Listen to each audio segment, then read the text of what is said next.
முதலமைச்சர் ஸ்டாலின் அதானியை சந்திச்சாரா, கடுமையான ஆக்ஷன் எடுக்கப்படும் என வார்னிங் கொடுத்து நடந்தது என்ன என்பது குறித்து விளக்கம் கொடுத்துள்ளார் அமைச்சர் செந்தில் பாலாஜி.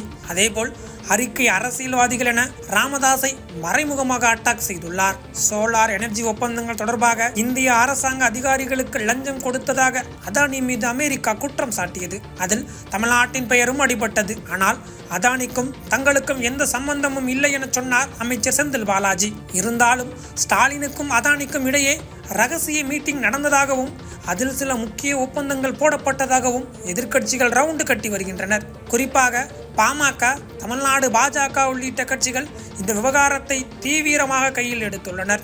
இந்த நிலையில் அனைத்து விமர்சனங்களுக்கும் அமைச்சர் செந்தில் பாலாஜி பதிலடி கொடுத்துள்ளார். இது தொடர்பான அவரது அறிக்கையில் முதலமைச்சர் மு.க. ஸ்டாலின் அதானி இடையே எந்த சந்திப்பும் நடைபெறவில்லை, எதிர்க்கட்சிகள் சொல்வது போல் ஒப்பந்தமும் போடவில்லை, மின்சாரத்தை கொள்முதல் செய்ய மத்திய அரசுடன் மட்டும்தான் ஒப்பந்தம் போடப்பட்டுள்ளதே தவிர எந்த தனியார் நிறுவனத்துடனும் போடவில்லை.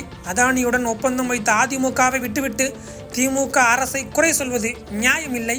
அறிக்கைகள் விட ஆர்வம் இருக்கலாம், அதற்கு அடிப்படை புரிதலும் அறிவும் இருக்க வேண்டும். திமுக ஆட்சியில்தான் மின் வாரியத்திற்கு ஏற்பட்ட நஷ்டங்கள் குறைக்கப்பட்டுள்ளது என்பதை சில அறிக்கை அரசியல்வாதிகள் புரிந்து கொள்ள வேண்டும். பொய் தகவல்களை தொடர்ந்து பரப்புபவர்கள் மீது கடுமையான சட்ட நடவடிக்கை எடுக்கப்படும் என அமைச்சர் செந்தில் பாலாஜி எச்சரித்துள்ளார்.